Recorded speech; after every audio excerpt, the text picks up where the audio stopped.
Did you know that Australia is home to one of, if not the largest rocks anywhere on Earth? But first, be sure to follow for more geography content. This is Uluru, one of the most famous geologic landmarks in Australia, if not the entire world. Also known as Ayers Rock, Uluru is located in the Australian outback, more than 300 kilometers or 200 miles away from the nearest town of any size, Alice Springs. But despite its incredibly remote location, Uluru is a popular tourism destination, attracting between 250,000 and 400,000 visitors every single year. One look at it, and it's not hard to see why. Uluru is truly a sight to behold, rising roughly 350 meters or 1,100 feet straight out of the otherwise flat surroundings. It's also about 3.6 kilometers or 2.2 miles long and has a perimeter of 9.4 kilometers or 5.8 miles around. But how did such a large and impressive feature end up in the middle of an otherwise flat and barren landscape?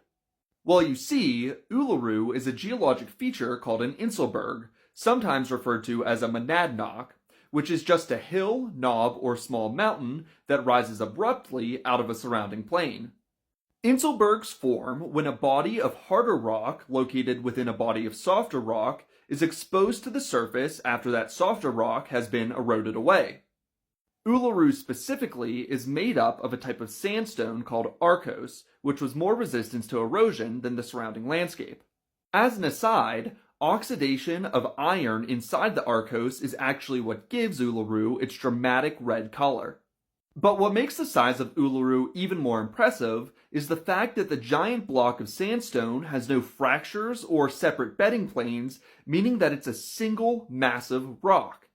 In fact, Uluru is even believed to be the largest single massive rock, also called a monolith, anywhere on the planet. However, if you look up the largest rock on Earth, then you may see some claims that Mount Augustus, located in Western Australia and shown here, is a monolith that's twice the size of Uluru, thus making it the largest rock on Earth. But upon closer inspection, that claim is simply to drive tourism and isn't based in any sort of geologic reality, as Mount Augustus isn't actually a monolith, but rather a structural feature called an anticline. There are also a couple other places on Earth that claim to be the largest rock, but in reality, it's kind of hard to say who's right, as that's not really a true geologic distinction. But one thing's for sure, regardless of whether or not it's truly the largest rock on Earth, Uluru is definitely worth a visit,